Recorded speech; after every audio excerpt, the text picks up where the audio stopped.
Tetras, vidas, vueltas y ejes del mundo. Es una ojeada plural al mundo y también un espacio en el que el auditorio y los conductores pueden reconocer varios ángulos de análisis.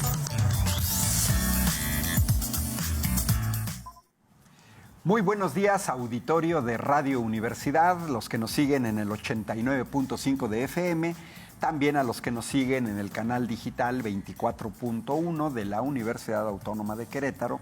Hoy es miércoles 10 de mayo, Rosalba, Días de las Mamás, felicidades, tú eres mamá, entonces pues felicidades a todas las madres, no nada más de la comunidad universitaria, sino en general a todas las madres de México. Precisamente por ese motivo, este programa es grabado y esto es relevante señalarlo para los comentarios en vivo, porque por contrato colectivo de trabajo, el 10 de mayo no es laborable en la Universidad Autónoma de Querétaro. Estamos grabando este programa el lunes 8 de mayo. Sin embargo, los temas que vamos a tocar son relevantes para el 8 de mayo como para el 10 de mayo. Y vigentes y sin caducidad. Se pueden comunicar con nosotros al teléfono 192-1200, extensión 37120. Nos pueden seguir en el canal de YouTube de TV UAC, TV UAC Presenta.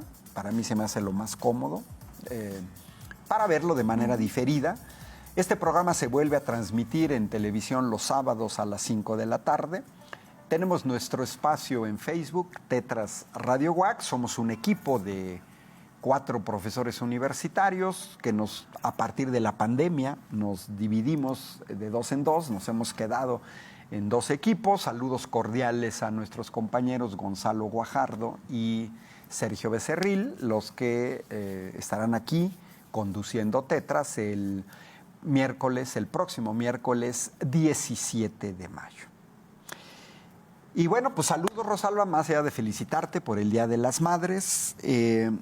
Decidimos hoy tocar 2 temas relevantes ambos, muy relevantes ambos para México.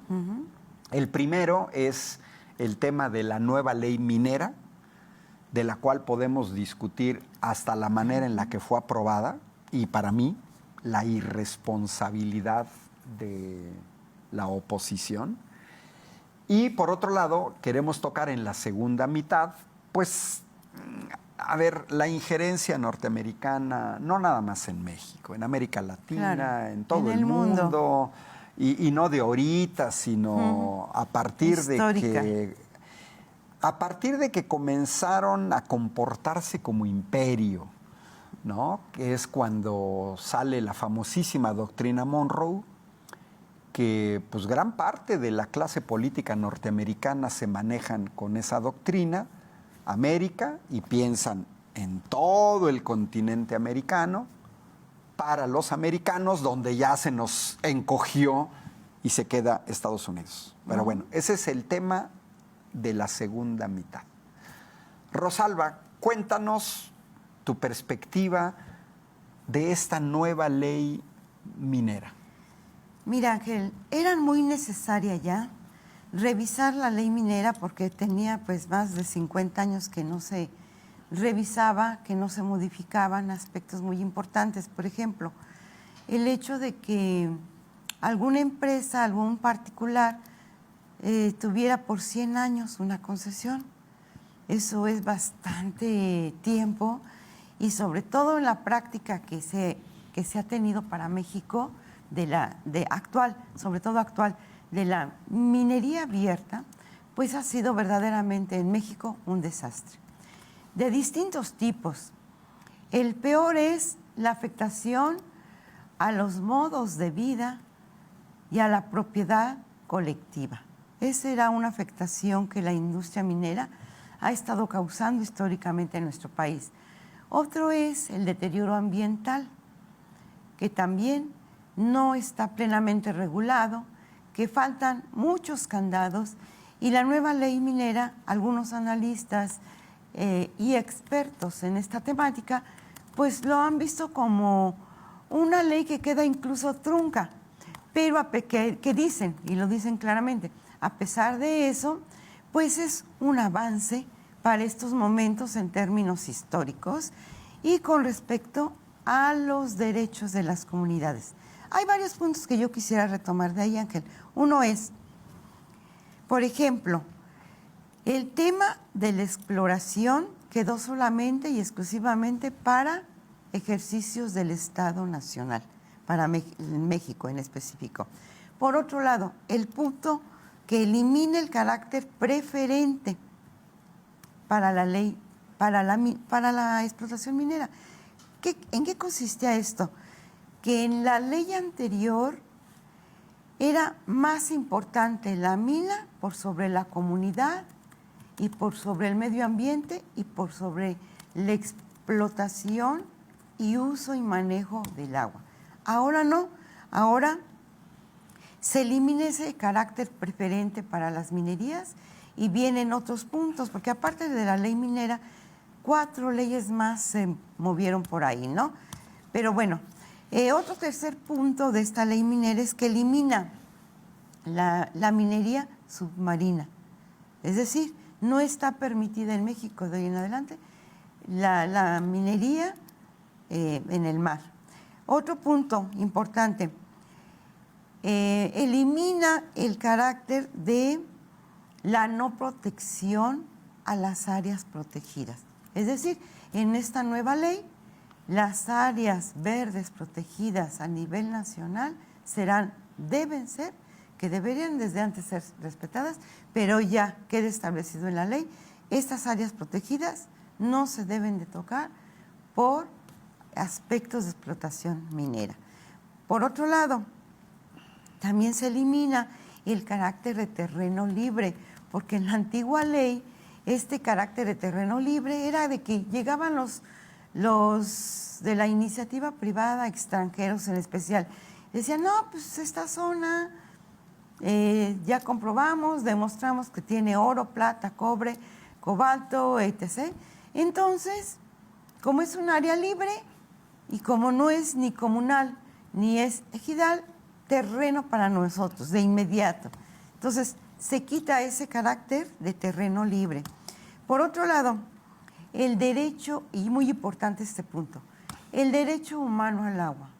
En la anterior ley, la mina tenía prioridad para explotar su recurso utilizando el agua por sobre la comunidad que tenían o las comunidades que tenían al lado o en la parte alta o baja de la propia minería, de la propia mina. En la actualidad no. Ahora la comunidad, las zonas aledañas tienen prioridad sobre el manejo y uso del agua, el derecho humano al agua, que eso es muy importante, el derecho humano al agua, doméstico, también así quedó. Además, la empresa minera tiene la obligación de reciclar el agua en por lo menos, Ángel, el 60%, que se me hace bajo, debería ser el 100%, pero bueno, ese punto ya quedó establecido también. Y por otro lado, también muy importante en términos de la cohesión social y de la dignidad, pues, de las comunidades, que es la consulta popular. La consulta es un factor fundamental para que las empresas o industrias mineras, en especial canadienses, norteamericanas, pues digan si sí, la comunidad diga si sí o no a esas empresas en sus propias localidades. Entonces, a raíz de esto, la secretaria de Comercio, tanto de Canadá como de Estados Unidos, pues de inmediato reaccionaron. Es obvio, porque se están llevando los productos de las minas, pagan solamente el 0.02% de impuesto y pagan los terrenos a las comunidades cualquier cosa. En la actualidad, un conflicto muy fuerte en la zona minera que pertenece al Grupo Peñoles, que es una mina de oro de las comunidades de Sinaloa, de Caborca, Sonora. Entonces, ¿cuál es parte del conflicto? Y que en toda la industria minera es parte del conflicto, es los sindicatos blancos, ¿sí?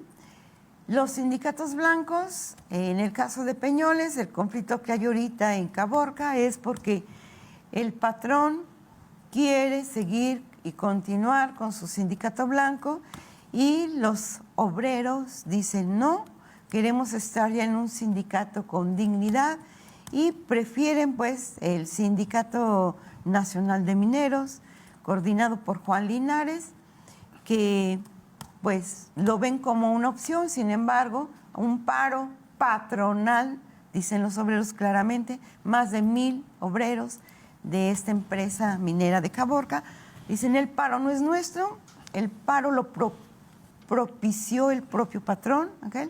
Porque pues quiere que nos afiliemos, nuevamente nos reafiliemos al sindicato blanco de la patronal. Y los obreros ya dijeron no. Entonces, los conflictos en la industria minera son constantes, Ángel. Entonces, vamos a ir viendo problemas gremiales, seguimos viendo problemas de medio ambiente, problemas patronales, problemas de financiamiento, problemas de pago de impuestos, etc., que tienen que seguirse viendo a raíz, pues, de esta nueva ley minera. Las formas en que se llevó a cabo, pues si tú quisieras profundizar. Pues mira, primero hay que recordarle al público, son 4 leyes, como lo señalaste bien, se sintetiza como si fuera la ley minera, en realidad son 4 leyes.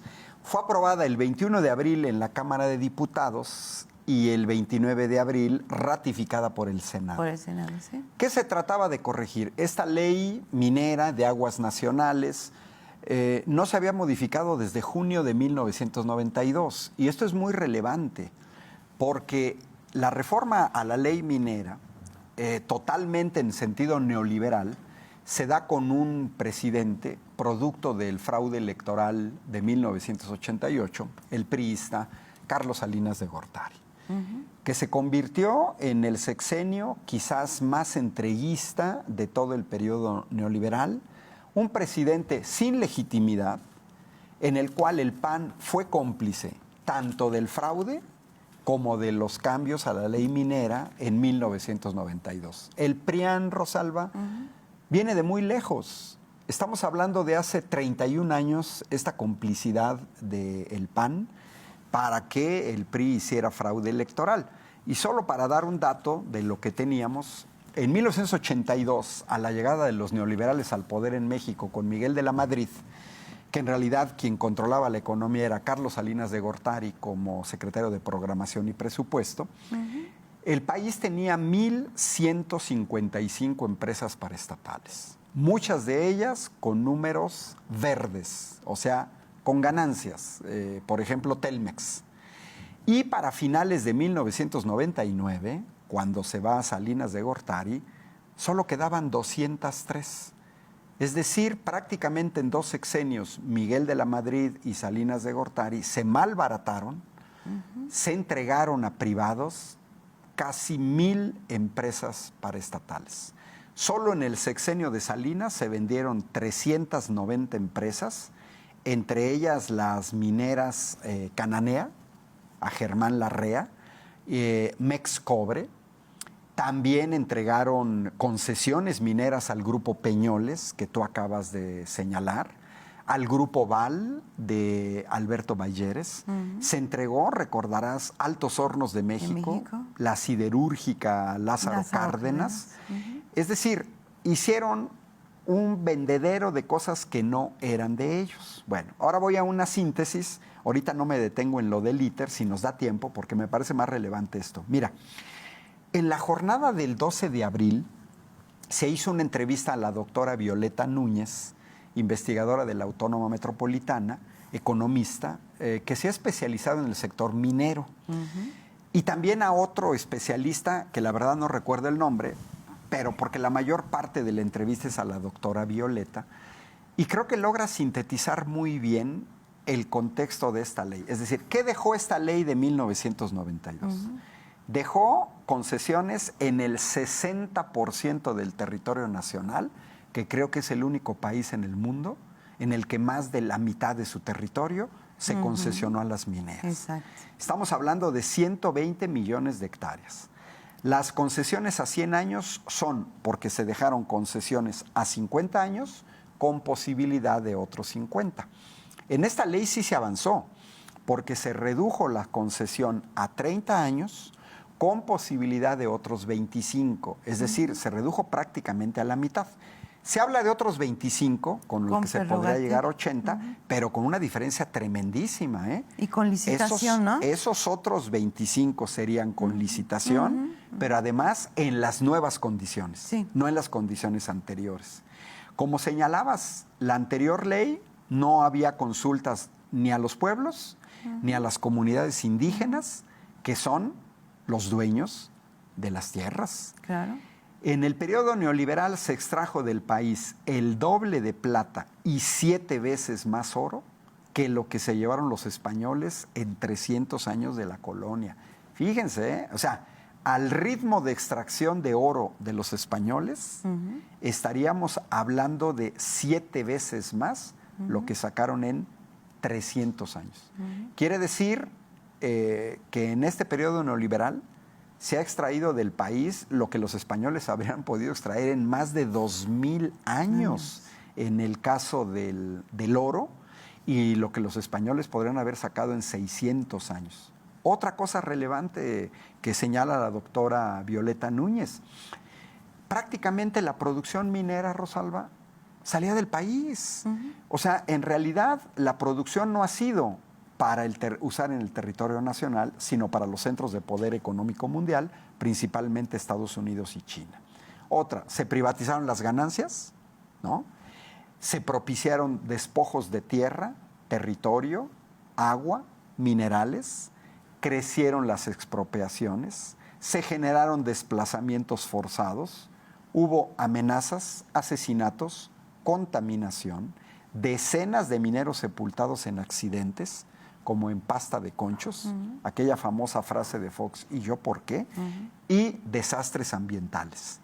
Pero además, gran parte de estas concesiones han servido para especular, lo mismo que se hizo con los campos petroleros o con los permisos para generar energía eléctrica, que ni se instalaron las instalaciones, ni se trabajan los campos petroleros, ni se trabajan las minas, sino que por lo general tú tienes una concesión que administras o que vendes a empresas extranjeras. La ley del 92 dejó operar sin restricción a empresas transnacionales.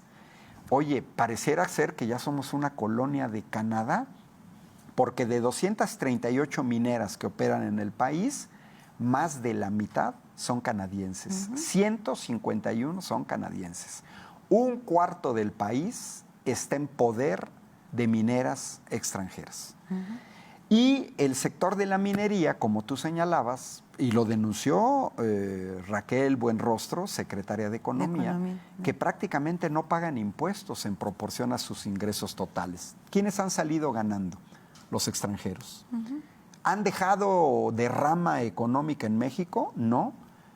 Han dejado más bien ricos en la revista Forbes, porque habría que recordar que por ahí de la revista Forbes, antes de 1982, solamente había una familia mexicana que aparecía en la lista de Forbes antes de Salinas de Gortari, que era la familia Garza Sada de Nuevo León. Eran los únicos.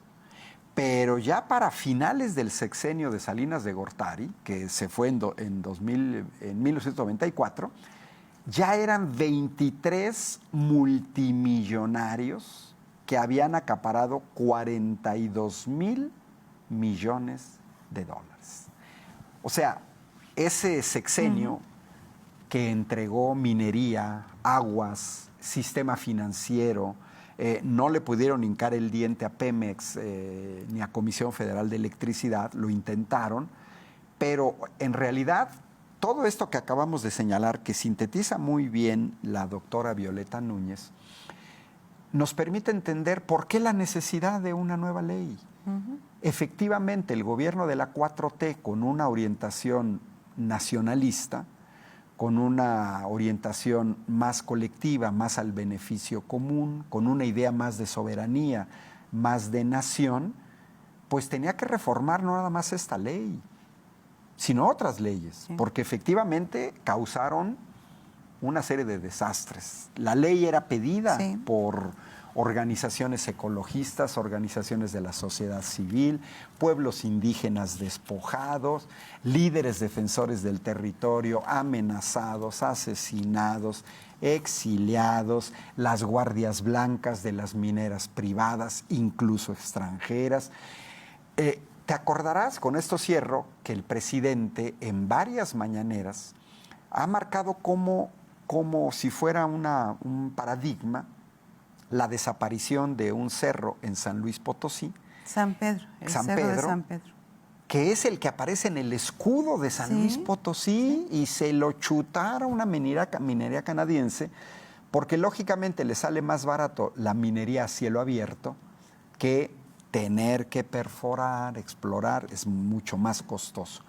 Entonces sí muestra una idea de esta entrega, que te desaparezcan el cerro, que era tu símbolo. Tu paisaje emblemático. Es como si aquí nos desaparecieran el cimatario. Es exactamente lo mismo, que el cimatario ya no existiera y lo que habría ahí es simplemente una minera. La contaminación que dejaron. Exacto. Eso es lo que a mí me llamó más la atención. Me encantó ese artículo. Léanse La Jornada en internet. El artículo se publicó el 12 de abril del 23 y me parece que sintetiza muy bien, porque hay mucho. ¿Te acuerdas que estuvimos comentando un documento largo de decenas de páginas? Pero digamos que esto logra sintetizar en poco espacio, y para que a la gente le quede claro, que la nueva ley trata de beneficiar a los pueblos originarios, a los verdaderos dueños, trata de poner un poco de control en esta entrega y abuso de los extranjeros, porque mira, Rosalba, las mineras canadienses en su país pagan un alto nivel de impuestos y las norteamericanas también. Tienen regulación ambiental muy restringida. Muy restringida. Y vienen a hacer aquí lo que allá no pueden hacer, por ley. O por ley. Lo que ni sus gobiernos y mucho menos su población les permitiría. Y lo mismo sucede con mineras del Reino Unido o alemanas, ¿no? O sea, tienen que pagar. Mira, yo veía ahora que se adquirieron las plantas de Iberdrola. Iberdrola paga en España el 40% de sus ganancias de impuestos, mientras que en México estaba pagando el 0.3%. 0.3%. O sea, exacto, ni el 1%. Ni el 1%, 3 veces menos del 1%. Mira, pagar el 0.3% y nada, 40%. 40% de sus ganancias. Sí. ¿Y por qué en México ni el 1%? Las grandes empresas del sector energético, puede ser Equinor, Noruega, ExxonMobil, pues andan pagando al menos un 20%. No es posible que en México no paguen. O sea, cuando se habla justamente de privatizar las ganancias es porque yo te entrego minera cananea a Germán Larrea, genera un desastre ecológico en el río Sonora, y luego yo quiero que el Estado invierta en resolver el problema ecológico que yo generé para no gastar. Viene el accidente de Pasta de Conchos, Grupo México, fallecen 65 mineros, pero yo, dueño de la mina, no quiero invertir en rescatar los cuerpos de las víctimas. O yo, dueño de la minera, no quiero invertir en medidas de seguridad, que sería el mínimo estándar si ese mismo dueño de la mina, por ejemplo, Germán Larrea, quisiera operar minas en Alemania o en Francia, ya quisiera ver que lo dejaran operar como las opera en México. Y luego, quien tiene que resolver los problemas es el gobierno. Hoy en día el gobierno de México, gobierno de la 4T, ha invertido una gran cantidad de dinero en tratar de recuperar los cuerpos. Y si hubiera sido más responsable Vicente Fox, lo habría hecho, pero con dinero público. Entonces, creo, desde mi perspectiva, que tenemos una buena ley minera y habría que ver también, ahora sí, si quieres, te dejo que toques ese tema, si se mete la Suprema Corte de Justicia de la Nación una vez más en las a defender decisiones intereses extranjeros y en las decisiones de otro de poder. Un autónomo, de un poder autónomo, como es el Poder Legislativo, Ángel. Exacto. Es muy grave lo que estamos viviendo en la actualidad con estos tribunales, porque en realidad si fue el Poder Legislativo quien mejora para beneficio de la población una ley secundaria que no es la ley constitucional, porque no tenemos los números, por decirlo así.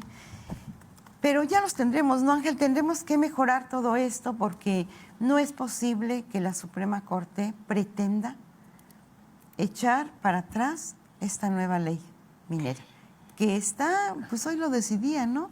Hoy decidían, en estos días, lunes, martes o miércoles, se pudiera estar definiendo si aprueban o no las 18 leyes y reformas que se hicieron, secundarias todas, aprobadas por el Congreso de la Unión, tanto Cámara de Diputados como senadores, y que la señora Piña, pues de pronto diga, junto con algunos representantes de este poder, pues no va, porque nosotros decimos, bueno, ¿y quiénes son ellos? Son otro poder, ¿no? Tenemos 3 poderes constitucionalmente que deben ser respetados: ejecutivo, legislativo y judicial.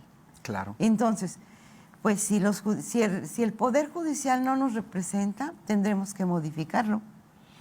Urge ¿Sí? Porque lo que nos ha exhibido en México el Poder Judicial últimamente es un uso faccioso, Rosalba, fuertemente antidemocrático, porque hay que decirlo, a los señores y a las señoras de la Suprema Corte de Justicia de la Nación nadie los eligió.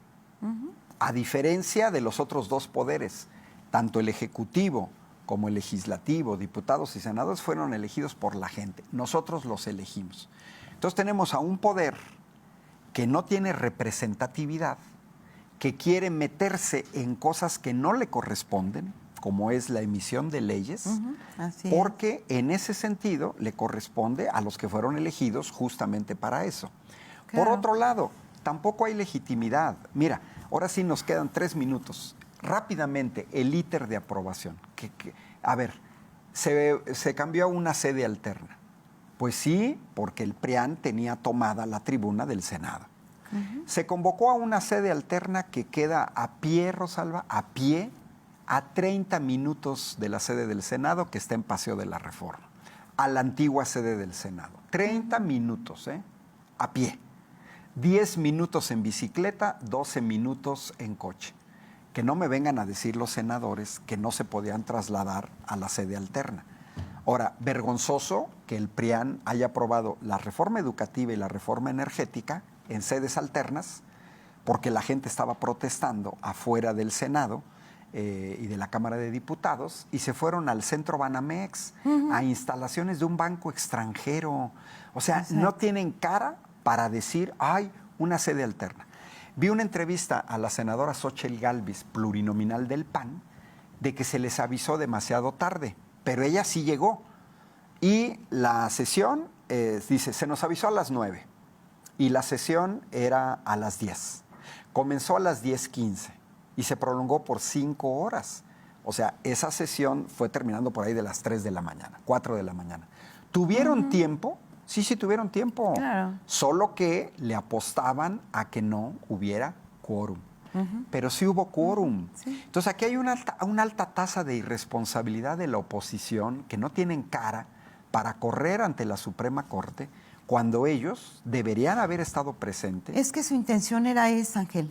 Como saben que son minoría y que no tienen argumentos, que tampoco tienen propuesta y que no quieren debatir realmente frente a la nación cada una de las leyes que han sido propuestas, quieren forzar la situación para que nada se apruebe, para que nada es nada, porque ellos están pensando que en el 24 recuperan las cámaras. Tenemos que estar alerta, porque ellos quieren tener las cámaras precisamente para nuevamente llegar con toda la visión tecnócrata, que no lo podemos permitir. Ok, pues se nos acabó el tiempo. Regresamos aquí en Tetras después del corte de media hora.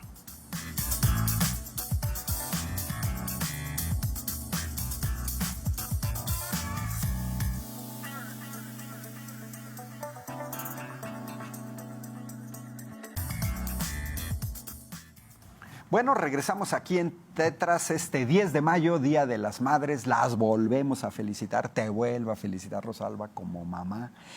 Y bueno, pues el otro tema que decidimos tocar hoy, la maestra Rosalba Pichardo y yo, era pues un tema que ha estado siempre presente en todos los países, en los últimos 100 años al menos, que es la injerencia norteamericana en las políticas públicas de otros países, siempre viéndose a sí mismos como un imperio, que a final de cuentas es el imperio que sustituye al imperio británico, que pierde la hegemonía. Digamos que es el imperio anglosajón.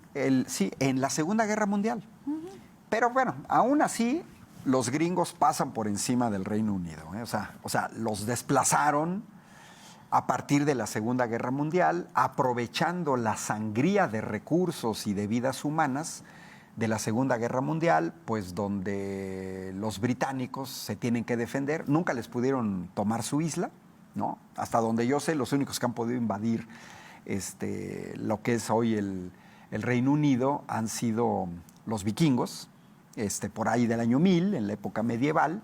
Y bueno, ahí sí eso es tiro por viaje. Es más, de hecho, anglosajones, que son dos pueblos que no eran de esa isla, vienen de la zona de Dinamarca, de la zona de Noruega, de Suecia, es decir, nórdicos.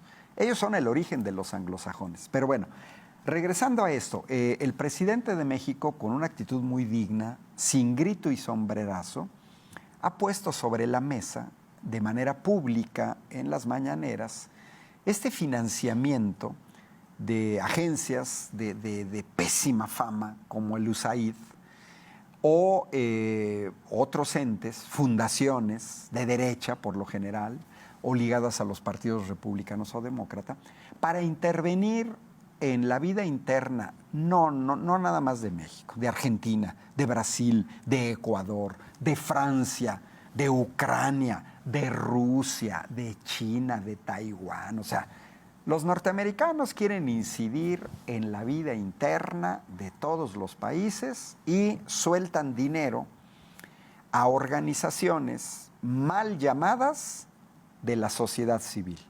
Porque sociedad civil, que me disculpen, somos todos. El concepto de civil es lo contrapuesto a lo militar. Y bueno, pues todos somos civiles.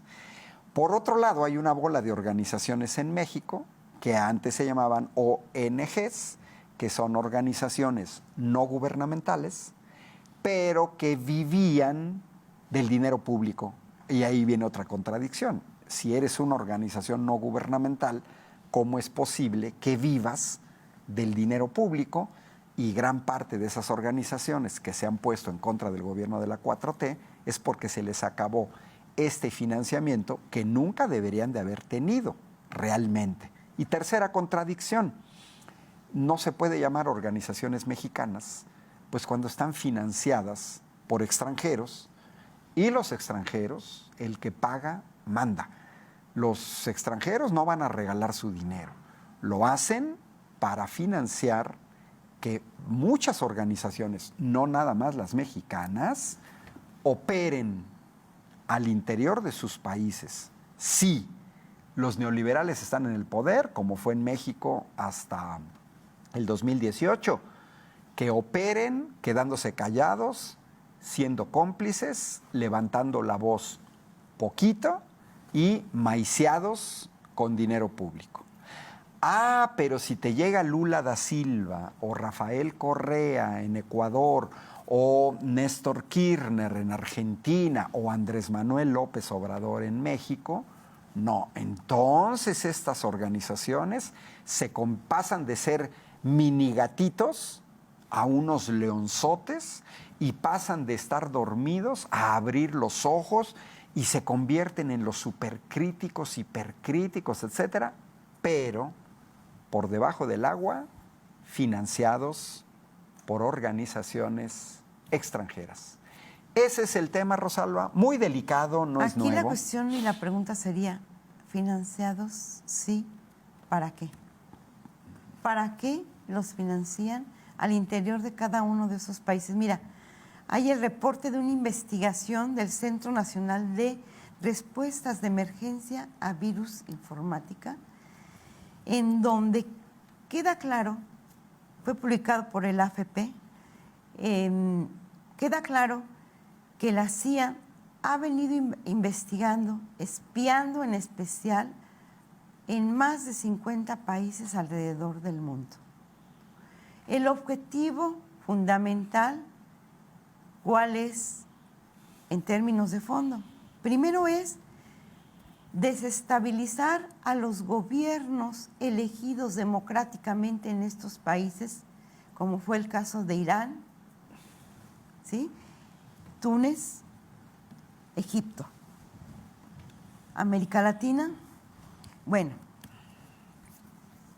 ese es el caso. Primero desestabilizar y finalmente derrocar a estos gobiernos. ¿Por qué? Porque de alguna forma, aunque fueron elegidos democráticamente, no han venido siendo afines a la ideología y a las intenciones del modelo del capitalismo norteamericano o anglosajón, ¿sí?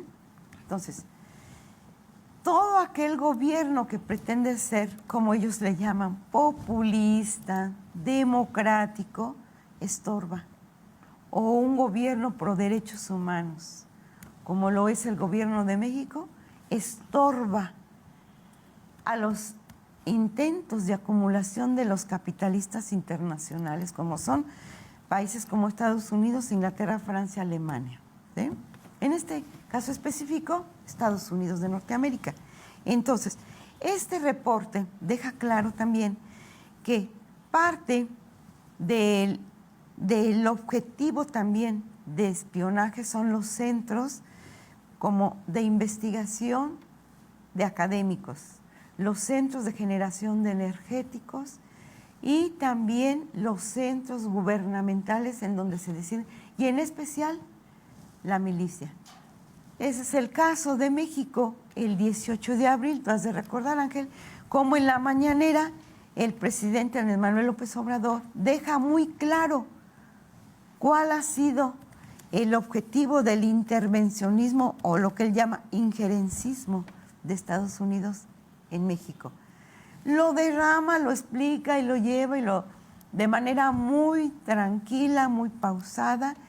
Y bueno, él concluye con una fortaleza diciendo que pues mientras el país y México lo apoyemos, pues Estados Unidos no podrá hacer nada, no podrá hacer nada. Sin embargo, sí tenemos que preocuparnos, y muchísimo, porque no es posible que el Departamento de Defensa de Estados Unidos esté espiando a la Defensa Nacional de México.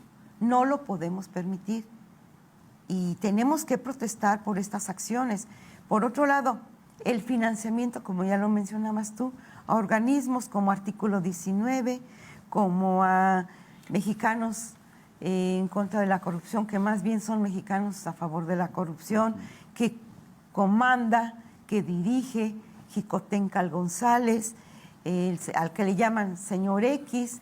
Bueno, esto es indignante porque sucede lo mismo.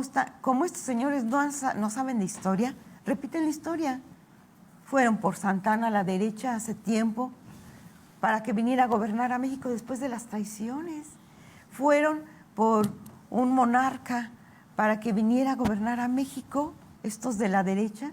Bueno, si no saben la historia van a tenerse que poner a leer, porque muchos ya no aceptamos el injerencismo extranjero, producto del malinchismo y del descaro y el cinismo de la derecha mexicana, Ángel. ¿Por qué es eso? Poco ilustrados, entreguistas, sin proyecto de nación, no quieren debatir en la Cámara siendo oposición, se les paga con recursos de la nación, porque son nuestros impuestos, para que no trabajen. Desde mediados del año pasado declararon su moratoria, donde ya no iban a aprobar nada. Pues si su trabajo es aprobar leyes y no quieren debatir, ni aprobar, ni presentar nuevas leyes, pues ¿qué están haciendo? pues que renuncien, ¿no, Ángel? Que renuncien. Sí, fíjate que la cuestión ahorita que tocaste el tema de algunos, artículo 19, México Evalúa, esta supuesta organización, te recordarás de estas ONGs que operan en contra de la población en México. Mucho tiempo nos engañaron, porque nosotros creíamos el artículo 19, por ejemplo. Por ejemplo, nosotros aquí hemos citado... incluso le dimos apertura en el sindicato del Supaguac. Sí. ¿Sí? Pero, unas sí, otras no, porque también unas se han descarado y también depende quién te paga, porque... Sí. Mira, ¿Quién les paga? La protesta del gobierno de México tiene que ver también porque la USAID, que es una agencia internacional, entre comillas, para el desarrollo, que en realidad se ha dedicado en todo el mundo, no nada más en América Latina, en África, en Asia también, pues a financiar a opositores de gobiernos nacionalistas. Esa es la verdadera situación. Y anunciaron que para 2024, para el año próximo, van a incrementar su presupuesto de 50 a 60 millones de dólares. Es decir, estamos hablando de que se va a pasar de 1,000 a 1,200 millones de pesos, que se van a entregar a organizaciones, por ejemplo, Mexicanos contra la Corrupción, que es claramente un vehículo del señor Junior Claudio X González, que no se sabe si es empresario y de qué vive Claudio X González, porque su papá es gerente de la empresa transnacional norteamericana Kimberly-Clark, con instalaciones aquí en San Juan del Río, donde han contaminado el río San Juan y no se han hecho responsables. Pero esta organización, que a mí me parece un poco como el paradigma de lo que es financiar opositores, sería el análogo como si el gobierno de la 4T financiara a la oposición a Biden. Por ejemplo, que nosotros mandáramos dinero a Trump, o que cuando gobernara Trump nosotros financiáramos a opositores a Biden. O si nosotros ahorita estuviéramos financiando a la Francia insumisa, que son opositores a Jean-Luc Mélenchon. A ningún país en el mundo, por cuestiones mínimas de soberanía, permite o le gusta que gobiernos extranjeros estén financiando a opositores. Y esos opositores, que no nos vengan con cuentos, ¿quién se inventa una organización de este tipo? ¿De dónde nos sacan que el señor Claudio X González puede estar en contra de la corrupción cuando la empresa de su papá, en la que trabaja su papá, Kimberly-Clark, estuvo recibiendo apoyos millonarios por parte del CONACYT para desarrollar proyectos que a la nación no le servían de nada? Pero que son proyectos, dinero, por ejemplo, que era para los investigadores de la universidad, como la de Querétaro, ¿no? Claro. De la UNAM, del Politécnico. Y para resolver problemas, Rosalba, esenciales, estratégicos claro, y esenciales para la de la nación. población. No para andar investigando sobre pañales o papel higiénico, porque eso lo tendrían que hacer estas empresas privadas. Con sus recursos. Con sus recursos. Eso es corrupción. Entonces, exacto, aquí hay un primer corrupto que dirige una organización supuestamente contra la corrupción, que es Claudio X González. Y también es corrupción que él se haya presentado en 2013, 2014, con esa organización de Mexicanos Primero, como si fuera un experto en educación, cuando en su currículum no hay nada, absolutamente nada, que nos muestre que es un experto en educación. Y fue de los principales promotores cuyo objetivo era quitar la estabilidad laboral de maestras y maestros del sector público. Eso también es corrupción. Claro. Él andaba de la mano, bien amiguis, con el Bester Gordillo. Entonces, y ahora, ¿quién sustituye ahorita en la presidencia? La señora María Amparo Casar.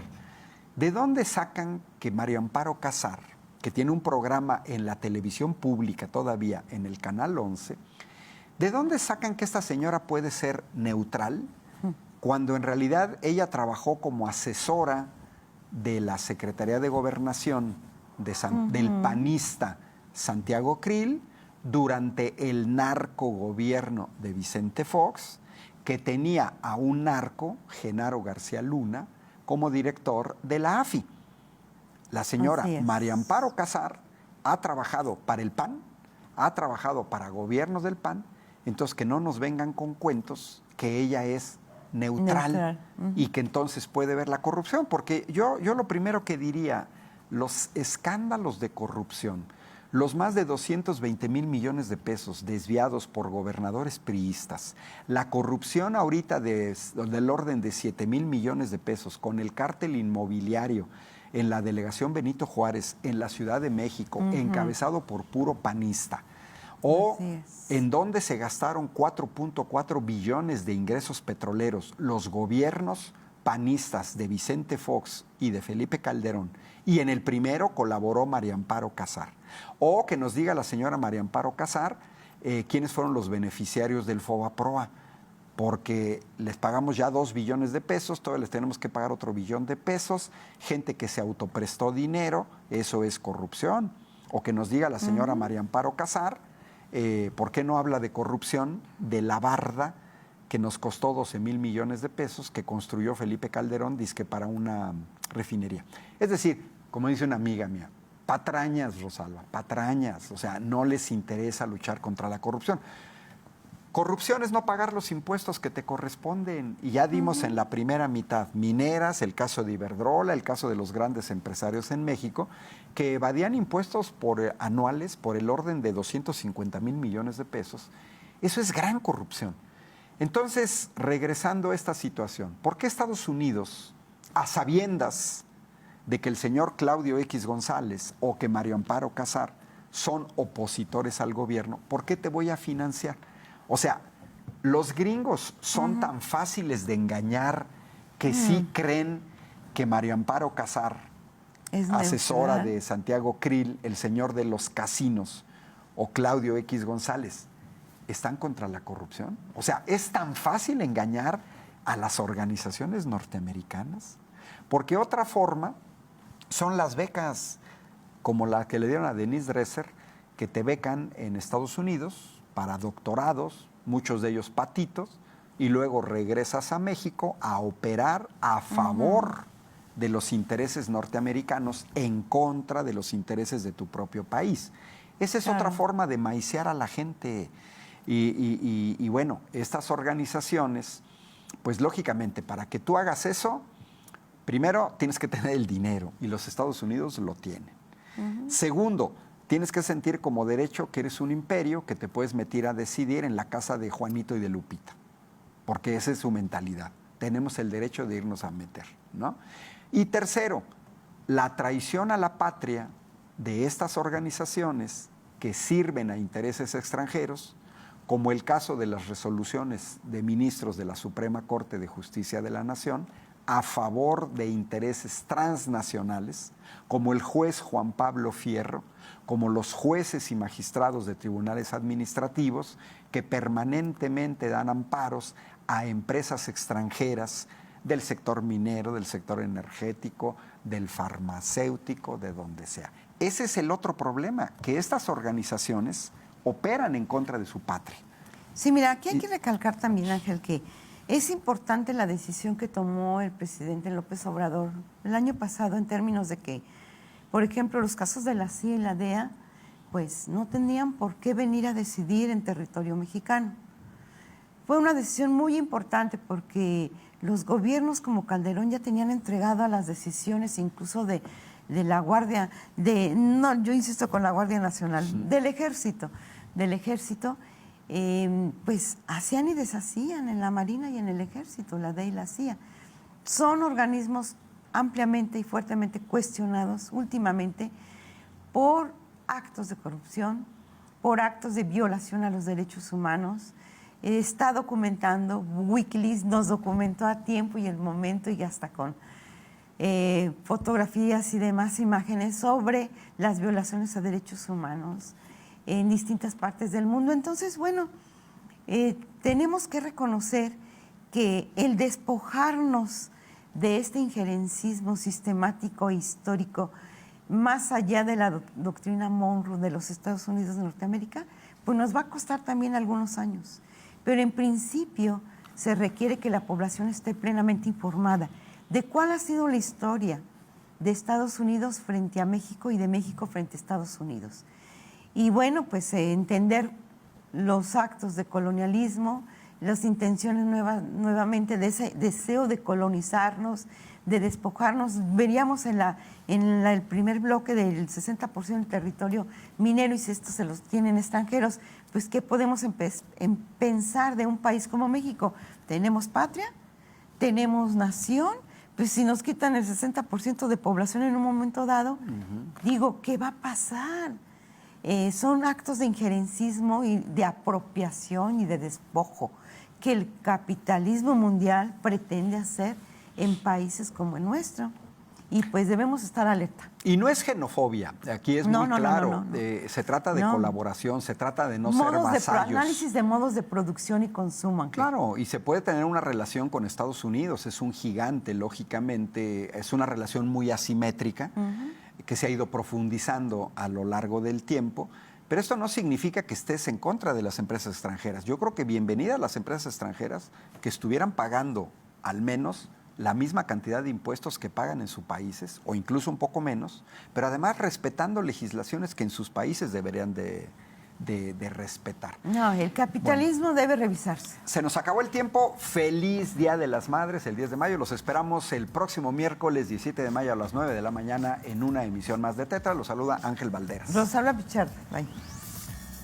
Esto fue Tetras, vidas, vueltas y ejes del mundo. Programa que se asoma a la vida humana en sus diferentes expresiones, queretana, nacional o mundial. Una producción de TVUAC y XHUAQ Radio Universidad. Gracias por acompañarnos.